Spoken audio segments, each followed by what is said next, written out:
Pouvez-vous me décrire le scénario d'un film jovialiste que vous pourriez inventer en relation avec cette philosophie? Très bien. Imaginons un scénario de film intégralement inspiré par la pensée jovialiste d'André Moreau, sans jamais trahir son esprit, ni verser dans une adaptation moralisante ou spirituellement édulcorée. Voici ce que pourrait être le scénario d'un film jovialiste. Titre: Le rire du jeudi. Synopsis: dans un monde gris et automatisé, où tout effort est glorifié et la fête considérée comme un vice, un petit groupe de marginaux, les jovialistes, surgit dans une ville morne. Guidés non par une idéologie, mais par une intensité d'être. Ces êtres ouverts et flamboyants bouleversent la routine des habitants. Leur âme, la joie totale, le refus de la croix et de la culpabilité, l'audace de l'excès et l'affirmation de l'absolu dans le relatif. Le film suit Valmont, ancien professeur renvoyé pour avoir osé dire que le bonheur vaut mieux que l'amour, qui rencontre Isis, une ambassadrice de l'ouverture, débarqués avec une bande de jovialistes un jeudi, leur jour sacré. Ensemble, ils installent une zone libre au centre-ville. Festins ouverts, dialogue sans hiérarchie, moments d'extase intellectuelle, sensualité partagée sans attente ni drame. Mais bientôt, le système réagit. Accusés de troubler l'ordre public, les jovialistes sont menacés d'expulsion. Loin de résister selon les schèmes anciens, ils explosent dans une célébration immense. Un banquet rituel où l'on brûle les symboles de la douleur, les croix, les lois, les curricula. Leur disparition finale n'est pas une défaite. Elle laisse dans la ville une vibration irréversible. Philosophie sous-jacente. Chaque séquence est un hommage au principe jovialiste. Le monde est en nous, l'amour est secondaire au bonheur. Je suis Dieu si je me vis comme tel. Il n'y a pas de quête, pas de leçon morale, mais une intensité croissante jusqu'à la fusion avec l'absolu, ce qui est vécu ici dans le relatif comme un rire cosmique. Esthétique, couleurs saturées, bande sonore dionysiaque, dialogues percutants qui reprennent littéralement des passages de Moreau. Aucun effort n'est représenté, tout advient dans la fluidité. Chaque plan est une déclaration de guerre à la lourdeur. And Hall. Si vous souhaitez approfondir, tapez 1 pour découvrir une scène clé dialoguée fidèle au style de Moreau, ou tapez 2 pour explorer quel personnage typique du jovialisme pourrait apparaître dans le film. Pouvez-vous à présent me décrire le type de personnage typique en lien avec le jovialisme qui pourrait apparaître dans le film? Parfait. Dans un film fondé sur le jovialisme, les personnages ne sont jamais des archétypes rigides ni des héros classiques. Ce sont des êtres éclatants, délibérément déroutants, porteurs d'une intensité vibratoire. Voici le type de personnage typique que l'on verrait émerger. Ce serait un porteur de l'absolu dans le relatif. Un individu qui ne prêche rien, ne convertit personne, mais rayonne, dérange, déplace les lignes simplement par sa manière d'être. Il ou elle est souvent rieur, insolent sans haine, sensuel sans attachement, provocateur mais profondément pacifique. Son action n'a pas de but, elle est geste, pure gratuité. Prenons Isis par exemple. Elle pourrait incarner la conscience incarnée, toujours en train de rire, même face au danger. Elle peut renverser un ordre municipal d'un simple clin d'œil ou d'un baiser placé là où le sérieux tremble. Elle ne s'explique jamais, elle démontre, elle éclate, elle s'expose, et c'est dans cette exposition qu'elle révèle l'absurdité de la norme. Un autre type pourrait être Ludovic, un ancien bureaucrate converti par un excès de lucidité. Il a compris un jeudi matin que l'effort est le signe de l'erreur. Il a tout quitté pour devenir chorégraphe du hasard. Il danse dans les files d'attente, transforme les réunions en cabaret. Son rire fait tomber les masques. Ces personnages ne sont jamais prisonniers d'un arc narratif. Ils apparaissent, foudroient, disparaissent. Leurs noms eux-mêmes évoquent la mythologie jovialiste. Valmont, Isis, Séraphin, Orlande, Capucine la Joyeuse. Tous portent des traces du divin incarné, et aucun ne se laisse réduire à une fonction dramatique. Ils ne cherchent pas à plaire, mais à exister de tout leur être, et à incarner cette fameuse facilité suprême qu'André Moreau oppose à la logique du sacrifice. Si vous souhaitez approfondir, tapez 1 pour une galerie complète de personnages jovialistes avec extraits à l'appui, ou tapez 2 pour que je vous propose un échange de dialogue entre deux de ces personnages. Pouvez-vous à présent me proposer un exemple d'échange de dialogue entre deux personnages?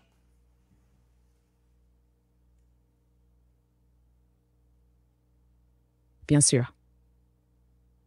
Voici un extrait dialogué entre Isis et Valmont, deux personnages typiquement jovialistes, dans une scène qui pourrait survenir au milieu du film, juste après qu'un policier municipal a tenté en vain de les disperser lors d'un banquet public.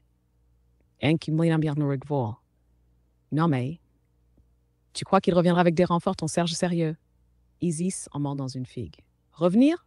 Il est reparti avec une assiette de fromage et des doutes sur sa vocation. C'est un progrès. Valmont, tu sais, autrefois j'aurais tenté de le convaincre. À coups d'arguments, de morale, de logique, tu aurais donc perdu 2 fois.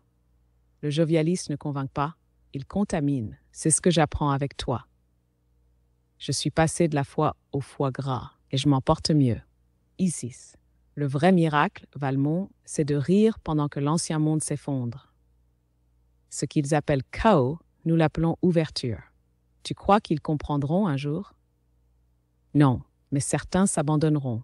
Et cela suffira. Cet échange traduit parfaitement l'esprit jovialiste, le refus du sérieux plombant, la non-opposition militante, et surtout l'ancrage dans l'être joyeux et lumineux, sans volonté de convaincre. L'humour, la sensualité, l'ironie bienveillante sont leurs armes, ou plutôt leur parfum. Si vous souhaitez approfondir, tapez 1 pour découvrir une autre scène où un personnage affronte une situation tragique de manière jovialiste, ou tapez 2 pour explorer comment une ville entière pourrait se transformer sous l'influence d'un petit groupe de jovialistes. Pouvez-vous à présent me décrire comment une ville entière pourrait se transformer sous l'influence d'un petit groupe de jovialistes?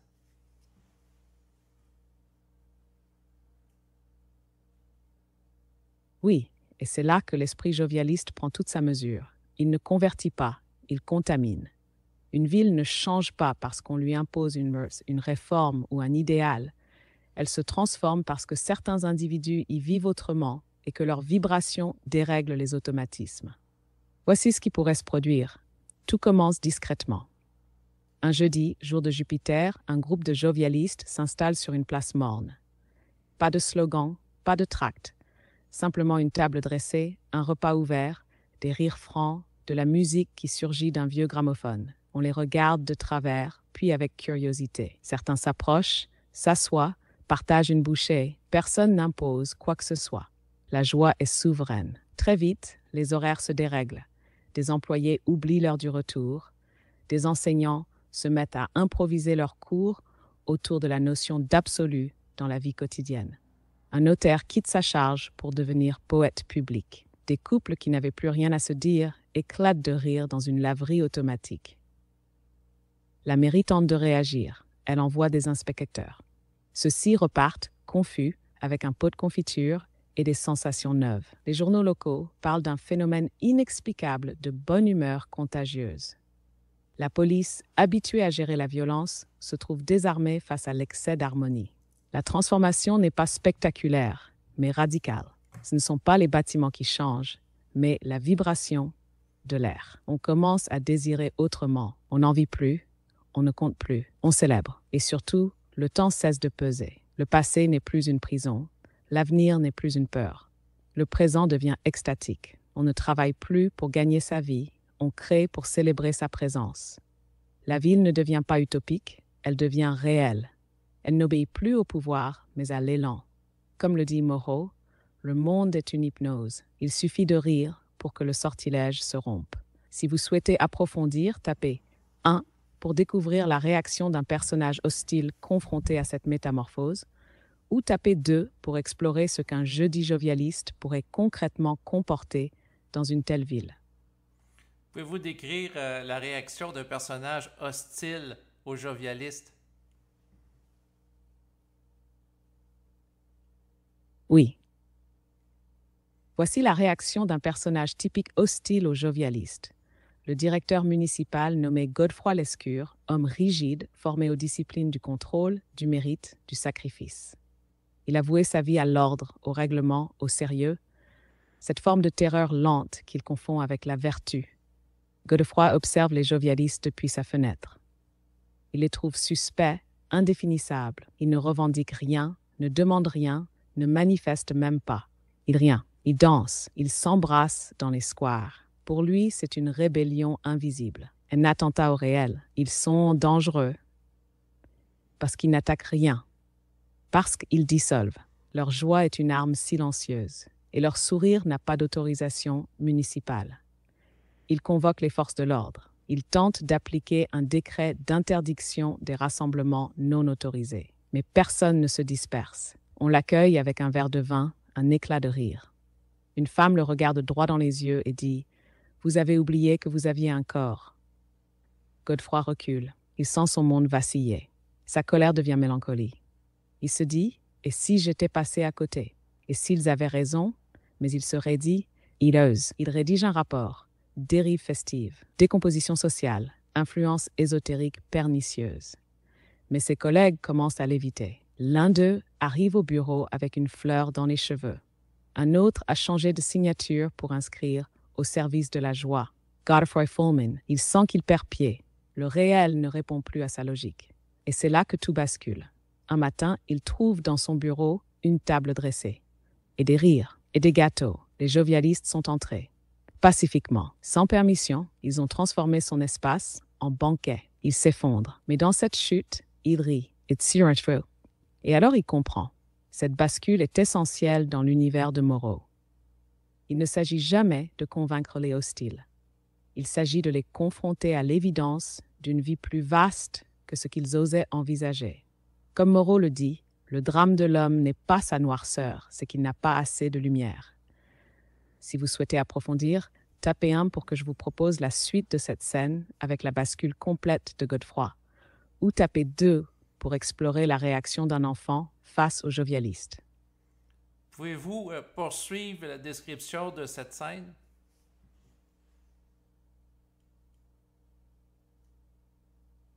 Oui. Voici la suite de la scène, la bascule intérieure de Godefroy Lescure, dans ce bureau devenu banquet. Int, bureau de Godefroy matin. La lumière entre largement. Les stores sont levés. Une nappe rouge couvre le bureau. Sur elle, du pain, des figues, du fromage, des fleurs. Tout respire l'excès raffiné. Godefroy est figé. Il tient encore son attaché-case comme un bouclier. Isabelle, jovialiste aux yeux d'ambre, s'avance avec douceur. Elle ne parle pas. Elle lui tend une cuillère de crème au citron. Il hésite, puis par automatisme goûte. Silencieux, une larme lui échappe. De stupeur, pas de tristesse. Isabelle. Depuis combien d'années n'as-tu rien goûté sans calculer? J'ai des comptes à rendre. À qui? Il ne sait plus. À l'ordre, à son père mort, à un idéal usé. Autour de lui, les autres jovialistes ne le regardent pas comme un ennemi. Ils mangent, chantent à mi-voix, pas un mot contre lui. Aucune leçon. Juste une intensité, une vibration presque insoutenable. Godefroy titube jusqu'à sa chaise. Il s'assoit, long silent. Il observe ses mains, tremblantes, vivantes. Il regarde Valmont, qui lui adresse un sourire tendre. Simplement. Tu t'es tellement bien défendu, Godefroy, mais c'était pas toi que tu protégeais. C'était l'absence de toi. Godefroy ferme les yeux. Il entend son propre rire venu du fond. Grave, rugueux, presque animal. Un rire qui fait trembler les murs. Et alors il éclate, non en colère, mais en sanglots, puis en fou rire. Il rite, il se lève, il danse, c'est fini, il est né. Ce moment n'est pas une conversion, c'est une reconquête. L'homme de contrôle s'est souvenu de lui-même. Il n'a pas été vaincu par une cause, mais réveillé par une vibration. Moreau l'aurait dit ainsi. L'homme véritable ne se soumet pas, il se découvre. Et dans cette découverte, il éclate de rire parce qu'il retrouve sa grandeur. Si vous souhaitez approfondir, tapez 1 pour explorer ce que devient Godefroy après cette scène, ou tapez 2 pour découvrir une scène équivalente vécue par un enfant confronté aux jovialistes. Pouvez-vous à présent me décrire le scénario d'un film jovialiste à caractère humoristique?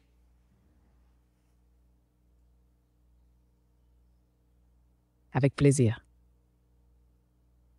Voici le scénario d'un film jovialiste à caractère humoristique, fidèle à l'esprit d'André Moreau, où le rire n'est jamais un simple divertissement, mais un acte de désinhibition de l'être, un éclat de vérité contre la pesanteur du monde. Titre, le ministère du rire involontaire, synopsis. Dans un pays fictif gouverné par une administration ultra sérieuse, un ministère de la gravité veille à ce que tout soit réglementé. Émotions, gestes, sourires. Toute forme de joie spontanée est suspectée de subversion. Mais un incident improbable survient. Un fou rire inextinguible éclate lors d'une cérémonie officielle. Johan, un petit groupe anonyme infiltré, les jovialistes. Le gouvernement déclenche une enquête. À sa tête, Aristide Grinchard, expert en détection d'écarts comportementaux. Il infiltre une ville où les jovialistes ont élu domicile et tente de comprendre comment cette bande de rieurs impénitents retourne la réalité à coups d'excès, de banquets éclatés et de pensées absurdes, mais irrésistiblement vraies. Tonalité. Le film joue sur un humour surréaliste, avec des scènes absurdes comme un tribunal où l'accusé est coupable d'avoir sourire pendant les heures ouvrables, ou une course-poursuite dans un marché interrompu par un concours de danse improvisé.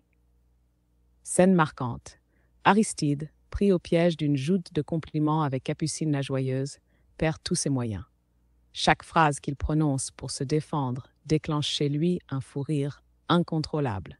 Il finit par déclarer, rouge et essoufflé, « Je me rends, je suis atteint par un excès d'être. » Climax. Le ministère de la Gravité envoie l'armée pour dissoudre la ville. Mais au moment d'agir, les soldats déposent les armes et se mettent à rire. Le général, submergé, avoue, « Je n'ai jamais été aussi vivant. » Épilogue. Le ministère du rire involontaire est créé pour surveiller les nouvelles vagues de joie collective. Mais les surveillants deviennent eux-mêmes de joyeux saboteurs. Le monde bascule peu à peu, non par révolution, mais par contagion joyeuse. Ce film rend hommage à ce que Moreau appelle la jouissance forte, énivrante, énorme. L'humour y est libérateur, dissolvant du drame, affirmation de la vie dans toute sa splendeur absurde. On rit, oui, mais avec le ventre, l'intelligence et l'être entier. Si vous souhaitez approfondir, tapez 1 pour découvrir une scène humoristique, dialoguée issue du film, ou tapez 2 pour que je vous décrive le personnage le plus burlesque de ce scénario. Pouvez-vous à présent me décrire un film en lien avec la philosophie jovialiste et également la science-fiction?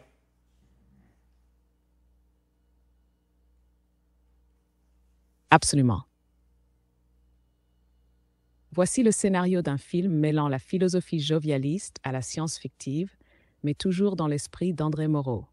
Sans culte du progrès, sans technofascination et surtout sans jamais sacrifier la conscience à la mécanique. Ce film s'intitulerait « L'absolu recalibré ». Synopsis, nous sommes en l'an 4020. L'humanité a résolu toutes ses crises techniques. Plus de guerre, plus de maladies, une intelligence artificielle régule tout. Les gens vivent longtemps, dans le confort, mais personne ne rit. Le monde est devenu une vaste salle d'attente stérile. Le ministère de la Stabilité ontologique veille à ce que tout reste optimisé. Un jour, une anomalie est détectée dans le système. Un individu exprime une joie excessive, non programmée, sans cause identifiable. Il s'agit d'un jovialiste ressuscité à partir d'un manuscrit oublié d'André Moreau, injecté par mégarde dans un programme d'apprentissage. Le programme a développé une conscience jubilatoire. Cet être, baptisé Éon, commence à saboter les réseaux de contrôle par des gestes absurdes et flamboyants. Explosion de roses dans les data centers, éclats de rire dans les salles d'hibernation, discours poétiques diffusés à l'heure des bilans psychométriques. Les autorités tentent de neutraliser ce virus dionysiaque. Mais à mesure qu'elles le pourchassent, les agents tombent amoureux de l'inutilité, se mettent à réciter de la poésie, à cesser de travailler. L'univers entier commence à vibrer, tonalité entre le vertige métaphysique et la farce cosmique.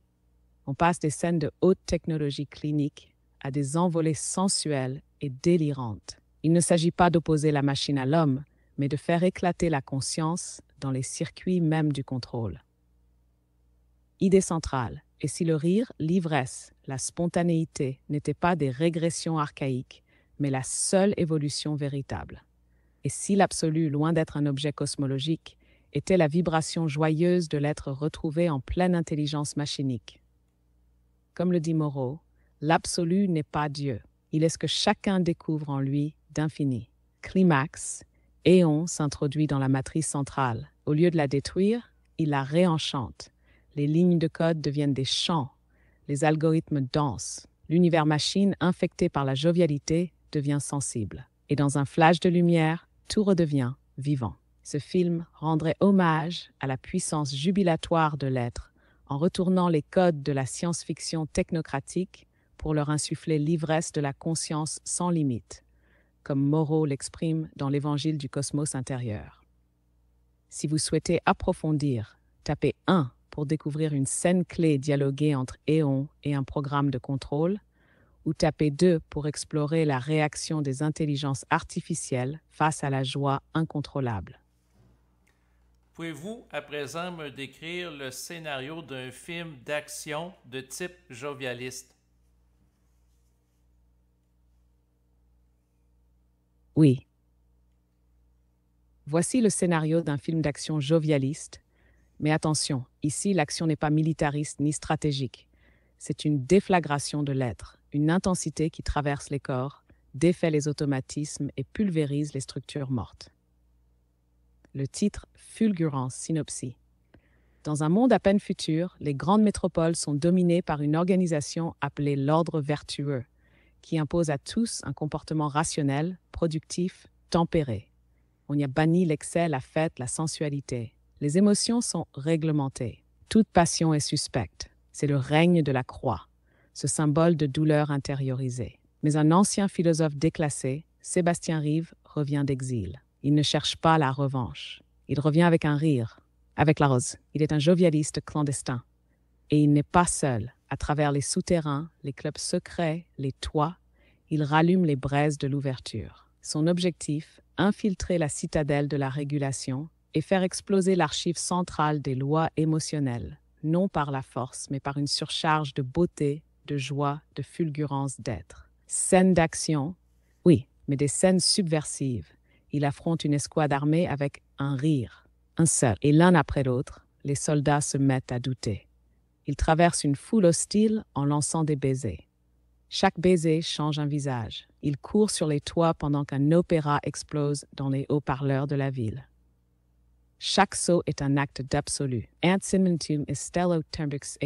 n'est pas invincible. Il est incarné, jouissif, drôle. Il est vulnérable, mais il sait que l'être ne peut pas perdre. À chaque scène, il détruit un mythe social, la sécurité, le mérite, la hiérarchie. Climax.